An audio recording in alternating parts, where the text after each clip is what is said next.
de la faculté des échanges humains, directeur des éditions L'Harmattan et Congo, spécialiste en Paul Ricoeur et en Arendt. Alors nous voudrions savoir, professeur, le bien fondé de votre allocution, votre intervention dans cette conférence interdisciplinaire.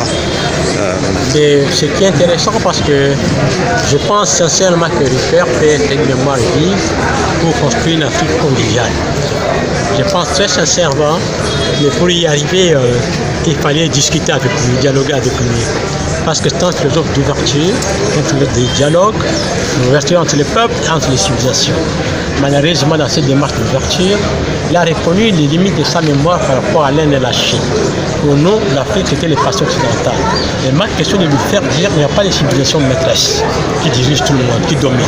Il n'y a pas non plus de civilisation close.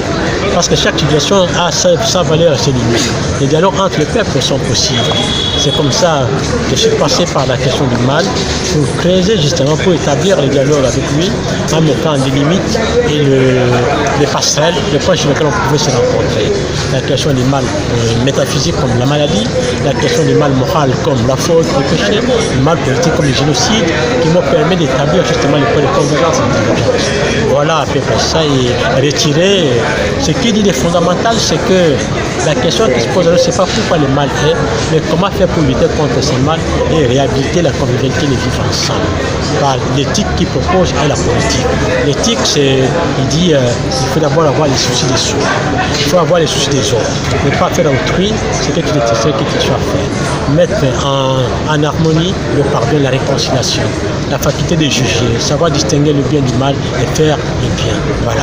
Politiquement, il est tout à fait d'accord par la politique comprise comme l'action commune, de façon concertée, ce qu'on appelle la démocratie.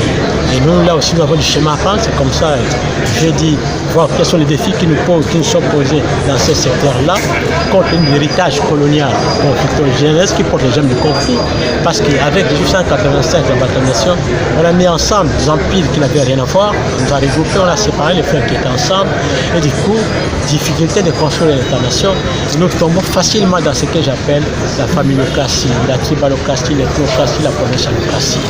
Maintenant, c'est comme ça que je proposais les modèles de gouvernance qui prendront en compte nos réalités en nous pour construire une Afrique plus conviviale. Mais professeur, une dernière question par rapport à ce que le philosophe Ricoeur a écrit.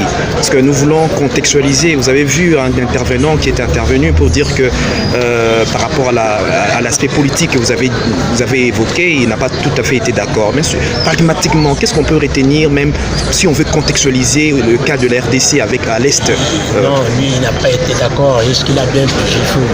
Je ne sais pas s'il n'a pas été d'accord. Il faut d'abord bien lire Ricoeur et les comprendre. Si on a bien lu Ricoeur, on l'a compris, il pouvait être d'accord avec moi. Parce que Ricoeur dénonce le mal politique, ce qui se passe avec l'extermination des Juifs et des nazis. Et puis moi, je dénonce les mal quoi ça, les génocides, le Rwanda et chez nous. Je sais que notre génocide, les gens ne veulent pas qu'on en parle.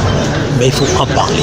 Il faut en parler. Ricoeur l'aurait en parlé. Il faut en parler. Ce silence que j'appelle la rupture épistémologique par rapport à la constitution de Ricoeur, c'est la raison de venir d'une certaine surdité, un certain aveuglement.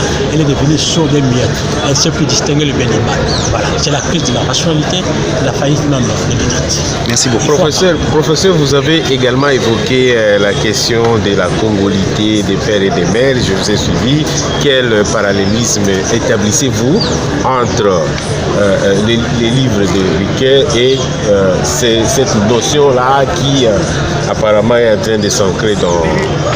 Moi, je dis, je n'établis pas forcément des parallélismes, mais je dis ceci, Ricoeur ne peut mettre important, véritablement nécessaire que si j'essaie à actualiser certains éléments de ma tradition.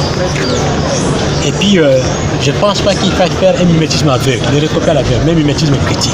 C'est en réfléchissant, à partir de ce qu'il nous propose la démocratie, et moi je suis en train de réfléchir comment à la fois concilier chez nous traditionnalisme et modernisme. C'est comme ça que j'ai fait la place à ce que j'appelle l'Assemblée des sages, qui remplaçait l'actuel Sénat, avec les chefs coutumiers, qui seraient élus par les chefs coutumiers eux-mêmes. On peut dire par exemple, 20 groupements, 20 chefferies vont élire un. Les chefs se retrouvent, ils choisissent un qui constitue ce que j'appelle la chambre des sages. Et cette chambre des sages-là, et ils vont se dire, il faut nous former modèle de présidence collégiale. C'est-à-dire une présidence collégiale, 5 personnes qui vont diriger pendant 5 ans. Chacun a la présidence une année. Si on commence par les plus anciens, comment ils vont venir? Dans l'Assemblée nationale des chefs coutumiers, les chefs coutumiers qui appartiennent à l'Est, à l'Ouest, à l'Est par exemple, se mettent ensemble, ils choisissent un représentant, nord, sud et centre. C'est ce que je propose. Je sais que ça ne sera pas facile, je sais que ça englobe mal la question du père et de mère, mais là je rentre au Congolais, arrière et arrière, grand-père et grand-mère, mais aussi de la tradition chefale. Il n'y a que les descendants des familles chefales. Ça nous permettra justement de consolider cette dimension affective de la notion que nous avons de nos villages, de nos royaumes, de nos empires, la notion affective dans la relation chef et sujet. Voilà ce que je propose. Mais je sais que ça ne sera pas facile. Une dernière question, professeur. Entre-temps, vous évoquez la question des assemblées provinciales où des chefs coutumiers sont cooptés. Et vous avez dit politisés. Non, ça, je n'évoque pas.